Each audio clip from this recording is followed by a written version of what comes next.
नमस्कार, मैं शंभू कुमार सिंह और आप देख रहे हैं नेशनल दस्तक। बहुत दिनों बाद आप लोगों से रूबरू हो रहा हूं फेसबुक लाइव के जरिए।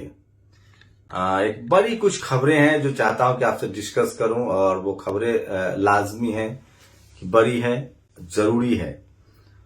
कल के राजू एक शेड्यूल कास्ट के ब्यूरोक्रेट्स थे, अधिकारी थे, और उन्होंने एक किताब को एडिट किया। उसके मौके पर राहुल गांधी बोल रहे थे। इस पर राहुल गांधी ने यूपी को लेकर कहा कि मैंने बीएसपी सुप्रीमो मायावती को एक ऑफर किया था सीएम पद, लेकिन उनकी तरफ से कोई जवाब नहीं आया। वो झूठ बोल रहे हैं, सच बोल रहे हैं, राहुल गांधी जाएंगे बताएंगे। लेकिन उसके बाद मायावती ने एक आज प्रेस रिलीज जारी किया है। मैं चाहता हूं पहले उस प्रेस रिलीज को पढ़ दूं और आप लोग की क्या प्रतिक्रिया है राहुल गांधी पर, वो भी मैं बताऊंगा। और आज मैं कांग्रेस के एससी डिपार्टमेंट के एक नेता से भी मिला, उनको मैंने क्या कहा, उनकी क्या राय है वो भी बताऊंगा, और चल क्या रहा है देश में वो भी बताऊंगा। और बहुत जरूरी खबर है, ये महीना बहुत जरूरी है। मुझे बात करना था, मैं सोचता था कि सिर्फ 14 अप्रैल का इंतजार न किया जाए। ये महीना अम्बेडकरवादियों के लिए, संविधानवादियों के लिए बहुत जरूरी है। इसी महीने में बीपी मंडल साहब का परिनिर्वाण हुआ था, इसी महीने में फुले साहब की जयंती है, इसी महीने में बाबा साहेब की जयंती है, इसी महीने में सम्राट अशोक की जयंती है, जो आपने मनाया। क्या है इन सब के मायने? और बीजेपी ने कहा है कि वो पूरा 7 दिन सोशल जस्टिस डे मनाएगी। तो क्या सपा, बसपा, आरजेडी की हार के लिए कांग्रेस जिम्मेदार है, बीजेपी जिम्मेदार है, या हम लोग खुद जिम्मेदार हैं? आइडियोलॉजी की राजनीति कहां छूट गई है? कैसे एक बार ऐसा दौर आया था जब देश का रक्षा मंत्री मुलायम सिंह, सोशल जस्टिस मंत्री रामविलास पासवान, तमाम बड़े पदों पर एससी, एसटी, ओबीसी, माइनॉरिटी के लोग थे। और उस समय ऐसा नहीं है कि इससे बड़ा धार्मिक आयोजन चल रहा था। आडवाणी रथ यात्रा लेकर निकले थे, उनकी मदद से ही जनता दल की सरकार चल रही थी। और तब मान्यवर कांसी राम साहब ने कहा था, मिले मुलायम कांसी राम, हवा में उड़ गए जय श्री राम, और यूपी की जनता ने वोट किया था। तो ये जो एससी, एसटी, ओबीसी और माइनॉरिटी के नेता कहते हैं कि जनता जो है वो धर्म को देखकर पागल हो गई है, ये सच है या नेता डर गए हैं? और इसके पीछे कौन है? इसके पीछे पीके नाम का शख्स, जो पहले बीजेपी के लिए मार्केटिंग करता था, और किस तरह से उसने कांग्रेस को, ममता बनर्जी हो, खैर ममता बनर्जी को तो वो आइडियोलॉजी सूट करती है, नवीन पटनायक को सूट करती है, खासकर एससी, एसटी, ओबीसी और माइनॉरिटी की लीडरशिप वाली पार्टियों को यह समझा दिया कि आपको सॉफ्ट हिंदुत्व के नाम पर राजनीति करनी होगी, हिंदू के नाम पर राजनीति करनी होगी, आरक्षण के समर्थन में बोलना नहीं पड़ेगा, आपको भी धर्म की राजनीति में उतरना पड़ेगा। और कैसे बोरिया बिस्तर गोल होता दिख रहा है, चाहे वो सपा हो, बसपा हो, आरजेडी हो, इस पर ही बात करूंगा। और इससे कैसे रिवाइव किया जा सकता है। और क्या लगता है आपको, बीजेपी क्या मुसलमानों को यूं ही मारती है? गाय, गोबर, गौमूत्र बीजेपी के लिए यूं ही मुद्दा है? आरक्षण खत्म करना यूं ही मुद्दा है? प्राइवेटाइजेशन यूं ही करती है? ये वो तमाम सवाल है जिस पर मैं बात करूंगा। लेकिन सबसे पहले बात Rahul Gandhi versus BSP supremo Mayawati की। कल राहुल गांधी ने एक बात कही कि राहुल गांधी जी ने कहा कि मैंने बीएसपी को एक ऑफर दिया था कि मायावती जी मुख्यमंत्री होंगी, हम लोग गठबंधन में चुनाव लड़ते हैं, लेकिन बीएसपी से कोई जवाब नहीं आया। सच तो यह है कि कांग्रेस की कोई हैसियत नहीं है यूपी में। ये ऑफर बसपा के साथ कांग्रेस राजस्थान में गठबंधन नहीं करती है, बसपा के साथ कांग्रेस छत्तीसगढ़ में गठबंधन नहीं करती है, बसपा के साथ गुजरात में गठबंधन नहीं करेगी, बसपा के साथ तेलंगाना में बीएसपी के साथ बीजेपी कांग्रेस गठबंधन नहीं करेगी। लेकिन मैं फिर कह रहा हूं, हर जगह कांग्रेस के हारने का कारण बीएसपी है। हर जगह बीजेपी जीतती है तो इसलिए क्योंकि कांग्रेस जो है वो बराबर का सम्मान बीएसपी को नहीं देती है। अब कैसे, सोचिए, बीजेपी बिहार में बीजेपी बिहार में सवर्णों की पार्टी है, लेकिन उसको ओबीसी का वोट चाहिए। तो अब तो वो ओबीसी पर भी काम कर रही है, 2 डिप्टी सीएम बनाया है उसने। यूपी में हारे हुए ओबीसी को सीएम बनाया है, डिप्टी सीएम बनाया है। ओबीसी पर काम करे, ओबीसी के नेताओं को खड़ा करे। नित्यानंद राय उनके बड़े नेता हैं। उसके बाद मुकेश सहनी, उसके बाद जीतन राम मांझी। कितना वोट होगा सोचिए जीतन राम मांझी के पास, शेड्यूल कास्ट की कम्युनिटी से आते हैं।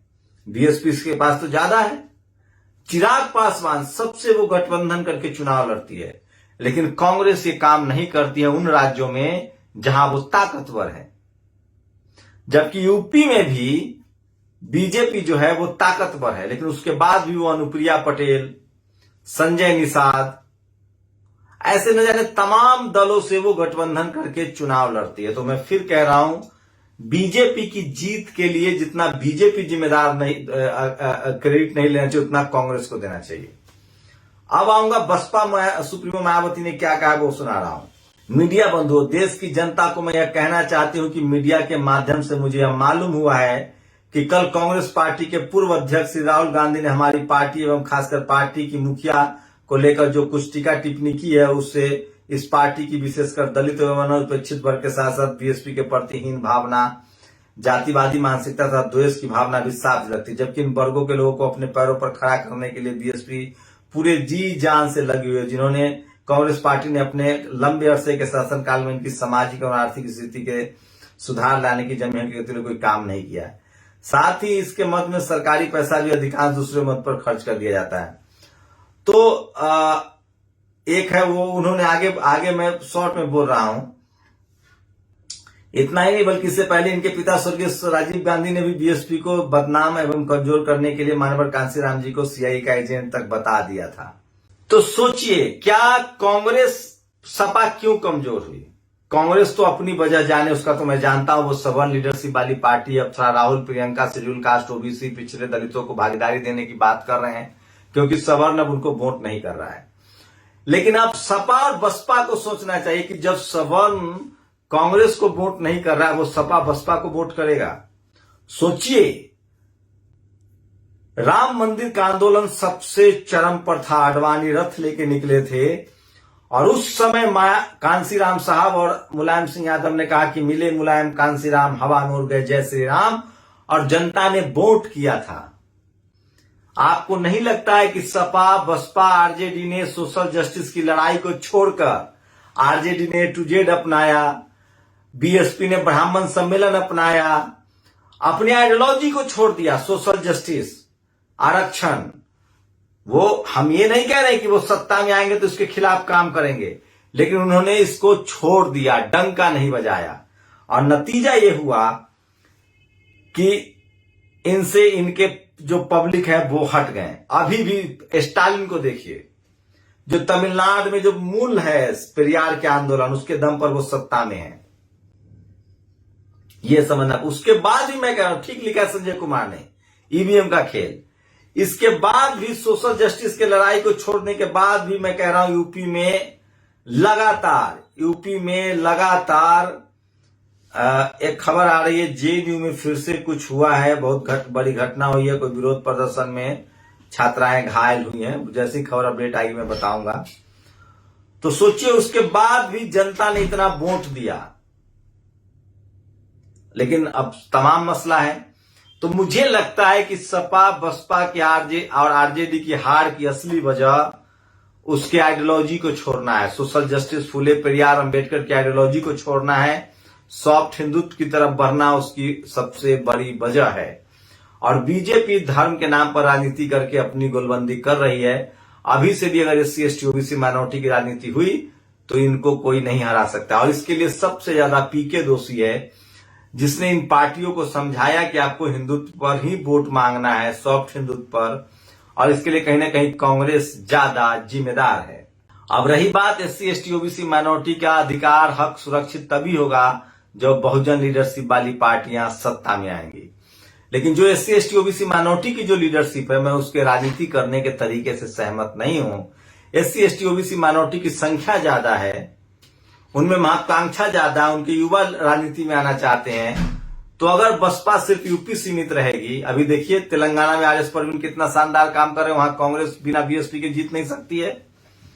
पंजाब में हार गई कांग्रेस, आंध्र प्रदेश में हार जाएगी, गुजरात में भी हार जाएगी। वहीं गुजरात में अगर बीएसपी को सम्मानजनक सीट दिया जाए और तमाम कांग्रेस बीएसपी के साथ लड़े, तो जिन जिन राज्यों में लड़ेगी चुनाव वो जीतेगी, लेकिन वही ईवीएम पर भी नजर रखनी पड़ेगी।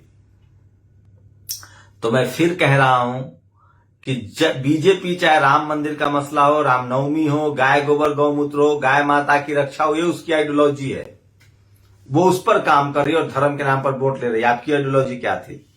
फुले पेरियार अंबेडकर स्कूल, कॉलेज, अस्पताल, रिजर्वेशन, शिक्षा,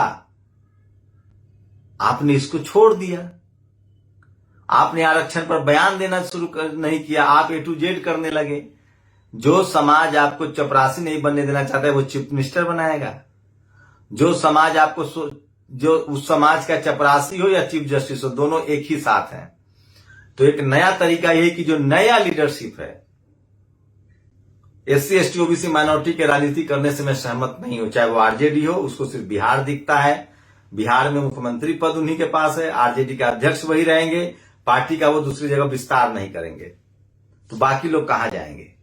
हरियाणा का यादव, हरियाणा का ओबीसी आरजेडी से क्यों जुड़ेगा? जब बीजेपी, जिसके पास सबसे कम कैडर वोट है 15%, वो पूरे देश में सरकार बना सकती है ओबीसी को लेकर, तो ओबीसी जिसके पास 50% कैडर वोट है, वो देश के दूसरे राज्यों में, अखिलेश यादव, मायावती जी और तेजस्वी यादव को पूरे देश में चुनाव लड़ने में क्या परेशानी है? गठबंधन करके क्यों नहीं चुनाव लड़ते हैं?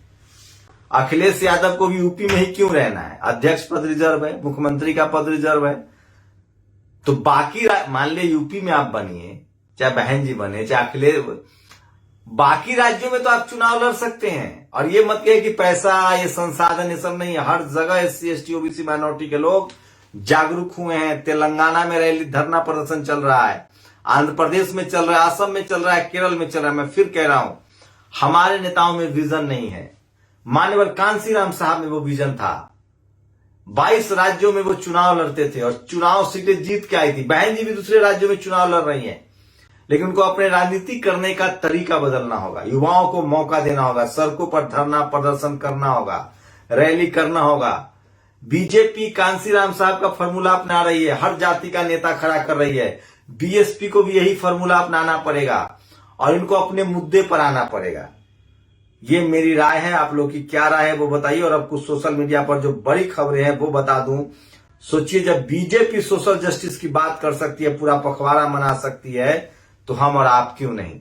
दिलीप मंडल ने लिखा, अमित शाह ब्राह्मण और सवर्ण बैस बच्चों के लिए हिंदी मीडियम स्कूल में पढ़ना कंपलसरी करे। इस नियम को तोड़कर इंग्लिश मीडियम में बच्चों को पढ़ाने वाले ब्राह्मण और सवर्ण बैस माता पिता के लिए 3 साल की कैद की सजा हो। इन 2 जातियों में हिंदी फैल गई तो सबको सिखा देंगे। मैं बहुजनों से अपील करता हूं कि आप अपने बच्चे को अंग्रेजी मीडियम में जरूर पढ़ाएं। और ये देखिए दिलीप मंडल की लाइन है, 1993 में बाबरी मस्जिद गिराए जाने के बाद घनघोर सांप्रदायिक समय में यूपी के ज्यादातर हिंदुओं ने मिले मुलायम कांसीराम, हवा में उड़ गए जय श्री राम के समर्थन में वोट डाला था। पब्लिक सांप्रदायिक नहीं है। सपा और बसपा ने जैसे ही अपना वैचारिक तापमान घटाया, बीजेपी ने सबको पटक दिया। ये एकदम फैक्ट है। और ये देखिए, एक और खबर है, ये झारखंड की 3 आदिवासी लड़कियों के खींचे फोटो इंटरनेशनल कंपटीशन में चयनित। 19 देशों में एशिया से सिर्फ यही 3 है। सोचिए, झारखंड के 3 आदिवासी लड़कियों के खींचे फोटो इंटरनेशनल कंपटीशन में चयनित। 19 देशों में एशिया से सिर्फ यही 3 है। ये बड़ी खबर है और जो मैं चाहूंगा कि इसको करने की कोशिश करूंगा। इनका नाम है गीता बिरुवा, जयंती बिरुवा एवं रंजीता बारी। ये टीवी अखबार पर आपको खबर नहीं मिलेगी, कल इस पर विस्तार से भी मैं खबर करूंगा। अभी मैं आपको सिर्फ इसके हाइलाइट्स बता रहा हूं जो बहुत जरूरी है। और ये देखिए, ये वो खबर है। प्रोफेसर विवेक कुमार ने इसे ट्वीट किया है। अप्रैल माह को बहुजन नायकों की जयंतियों का माह कहा जा सकता है। जगजीवन राम 5 अप्रैल, सम्राट अशोक 9 अप्रैल, पंडित राहुल सांकृत्यायन 9 अप्रैल, ज्योतिबा फुले 11 अप्रैल, बीपी मंडल साहब का परिनिर्वाण 13 अप्रैल, बाबा साहब डॉक्टर भीमराव अम्बेडकर 14 अप्रैल। सोचिए, हमारे नेता इन सबको आयोजन नहीं कर रहे हैं, सेलिब्रेट नहीं कर रहे हैं। 5 का रेखांकित कराओ। देखिए, विचारों को अगर बार बार न माना जाए तो विचार मर जाते हैं, विचार मरते हैं तो विचारक मर जाते हैं, विचारक मरते हैं तो समाज का इतिहास मर जाता है, इतिहास मरता है तो समाज का मनोबल टूट जाता है। इसीलिए हमें जयंती बाबा साहब को बार बार मनाना चाहिए। बहुजन समाज बाबा साहब अम्बेडकर की जयंती व अन्य बहुजन नायक नायिकाओं की जयंतियों से उनके चित्र के आगे मोमबत्ती जलाते हैं तो वो बाबा साहब दौरान बहुजन नायक नायिकाओं को तो इस बार नेशनल दस्तक ने मुहिम शुरू की है। बाबा साहब की कम से कम जयंती पर हम सबको अपने घरों को मोमबत्ती जलाना चाहिए, सजाना चाहिए, ताकि देश को पता चले कि आज किन की जयंती है। तो ये बड़ी खबर थी और आप सोचिए, इसलिए मैं कह रहा हूं कि हारने की सबसे बड़ी वजह है सोशल जस्टिस की लड़ाई को छोड़ देना और पार्टी का विस्तार न करना। राजेंद्र प्रसाद सिंह के शब्दों में कहूं तो कांग्रेस, बीजेपी, ममता बनर्जी, नवीन पटनायक जो सवर्ण लीडरशिप वाली पार्टियां हैं, वो पैसे वाली पार्टी हो सकती है, जनाधार वाली पार्टी नहीं है। जनाधार वाली पार्टी सपा, बसपा, आरजेडी और जेएमएम और आपको बता दें कि डीएमके है। ये तब चारों पार्टी अगर एक दूसरे के साथ गठबंधन करे सभी राज्यों में, देश के सभी राज्यों में, तो अभी भी बड़ा चमत्कार हो सकता है। स्टालिन का दिल्ली में दफ्तर खुला है, मैं अब फिर से काम शुरू कर रहा हूं। कल आपको दिखाऊंगा उनका दफ्तर दिल्ली से कैसा बना है दफ्तर, क्या है उनका प्लान। और स्टालिन साफ साफ सोशल जस्टिस, आरक्षण, पेरियार के मुद्दों पर, बाबा साहब के मुद्दों पर, फूले पेरियार, अम्बेडकर के मुद्दों पर चुनाव लड़ रहे हैं और वो सत्ता में बने हुए हैं। जिन लोगों ने अपने हार्डकोर आइडियोलॉजी को छोड़ा, सोचिए बिना मुसलमान के बीजेपी जीत रही है 20%, बिना सवर्ण के भी तो सपा, आरजेडी, बीएसपी जीत सकती है। मैं फिर कह रहा हूं, इस देश में जब सवर्ण समाज की गोलबंदी इससे ज्यादा पहले कभी नहीं थी। अपने बच्चों को अंग्रेजी स्कूल में जरूर पढ़ाइए। सवर्ण समाज धर्म के नाम पर, जाति के नाम पर सबसे ज्यादा गोलबंद है बीजेपी के साथ। इसीलिए कांग्रेस की कोशिश है कि वो एससी, एसटी, ओबीसी माइनॉरिटी के वोट अपने तरफ लाए, लेकिन एससी, एसटी, ओबीसी माइनॉरिटी के नेताओं को लगता है कि उनको बीजेपी वोट कर देगी, सवर्ण वोट कर देंगे, इसलिए वो अपना आंदोलन छोड़ के सवर्ण वोट की तरफ बढ़ रहे हैं। सच्चाई ये है, एक लाइन में समझिए, कि जो आपको चपरासी नहीं बनने देना चाहता है वो आपको चीफ मिनिस्टर बनने देगा। आप किस गफलत में जी रहे हैं। जब राम मंदिर का आंदोलन चल रहा था तब कांसी राम और मुलायम सिंह यादव चुनाव जीत सकते हैं, तो आज तो पहले के मुकाबले में, पहले के नेता कहते थे रामविलास पासवान, लालू यादव, नीतीश कुमार, शरद यादव की समाज नहीं जगा हुआ। आज 90% बहुजन समाज जगा हुआ है। अगर सपा, बसपा, आरजेडी, जेएमएम, स्टालिन ये सब चुनाव मिलकर देश भर में लड़ते हैं तो बीजेपी, कांग्रेस, सवर्ण लीडरशिप पार्टी का धाराशायी हो सकता है। फिलहाल बिना बीएसपी के, बिना आरजेडी के, बिना सपा के मदद लिए हुए कांग्रेस कहीं भी बीजेपी को हराने की स्थिति में नहीं है। राजस्थान में जहां उसकी सरकार है इस बार वो भी चली जाएगी। गुजरात में फिर उसकी सरकार खत्म हो जाएगी, क्योंकि जैसे ही एससी, एसटी, ओबीसी माइनॉरिटी की लीडरशिप वाली पार्टियां अकेले चुनाव लड़ेंगी, वो वोट काटेंगी और वो वोट कटेगा सिर्फ कांग्रेस का, क्योंकि सवर्ण समाज का वोट बीजेपी को जाता है, धर्म के नाम पर बीजेपी को वोट जाता है। तो अगर कांग्रेस पूरी तरह से एससी, एसटी, ओबीसी माइनॉरिटी के मुद्दे पर, सोशल जस्टिस के मुद्दे पर अपने आप को ट्रांसफॉर्म करती है तो चुनाव जीत सकती है, जिसकी उम्मीद कम है। राहुल, प्रियंका से उम्मीद है, क्योंकि सोनिया गांधी की पूरी परवरिश इटली में हुई है, तो उनको अंदर जातिवाद नहीं है। लेकिन अगर सपा, बसपा, आरजेडी, जेएमएम ये सब लोग चुनाव लड़ते हैं एक साथ मिलकर, डीएमके जो बहुजन लीडरशिप वाली पार्टियां हैं, तो ये चुनाव जीत सकते हैं। रही बात मुख्यमंत्री की, तो भैया आप लोग एक एक, बिहार में आरजेडी का मुख्यमंत्री दे दीजिए, वहां भी मुकेश सहनी, चंद्रशेखर यादव रावण और चिराग पासवान को, तेजस्वी यादव को लेना पड़ेगा। और यकीन मानिए, अगर नीतीश कुमार मुख्यमंत्री बने रहते हैं और तब चुनाव होता है तो आरजेडी के लिए मौका है। अगर नीतीश कुमार राष्ट्रपति बन जाते हैं या डिप्टी प्रेसिडेंट बन जाते हैं और अगर बीजेपी के मुख्यमंत्री काल में चुनाव होगा, तो आरजेडी भूल जाए कि वो चुनाव नहीं जीत पाएगी। उसके बाद एक ही शर्त है कि वो मांझी हो, चाहे चिराग पासवान हो, चाहे मुकेश सहनी, उसको लेना पड़ेगा। यूपी में यही बात, यूपी में तो किसी कीमत पर सपा, बसपा को एक साथ आना पड़ेगा। और सबसे बड़ी बात है, मध्य प्रदेश में कांग्रेस हार सकती है, बीजेपी हार सकती है। अगर कांग्रेस सचमुच ईमानदार है, बीजेपी को हराना चाहती है, तो उसको राजस्थान, छत्तीसगढ़, मध्य प्रदेश, उन राज्यों में जहां बीएसपी, सपा, आरजेडी कमजोर है, शुरुआत करने जा रही है, वहां गठबंधन में उनको हिस्सेदारी दे, जैसे बिहार में वो चाहते हैं, उत्तर प्रदेश में चाहते, तभी जाके आप बीजेपी को हरा सकते हैं। और उसके साथ पैरेलल आपको मीडिया खड़ा करना पड़ेगा। आज मेरे दो सवर्ण पत्रकार थे, वो कह रहे थे कि हम लोग डर से खबर करते हैं बीजेपी के। लालच में करते हैं कि झूठ बोल रहे हैं आप, आपकी वैचारिक सहमति है। आप लोग क्या प्रतिक्रिया, अपनी प्रतिक्रिया जरूर दीजिए। शुक्रिया। नेशनल दस्तक की आपसे गुजारिश है कि अगर इसको बचाना चाहते हैं तो नेशनल दस्तक को सब्सक्राइब करने के लिए रेड कलर के सब्सक्राइब बटन को दबाएं, फिर बेल आइकन की घंटी दबाएं। नेशनल दस्तक को बचाने के लिए बहुत जरूरी है कि हर खबर को शेयर करें, लाइक करें, कमेंट जरूर करें।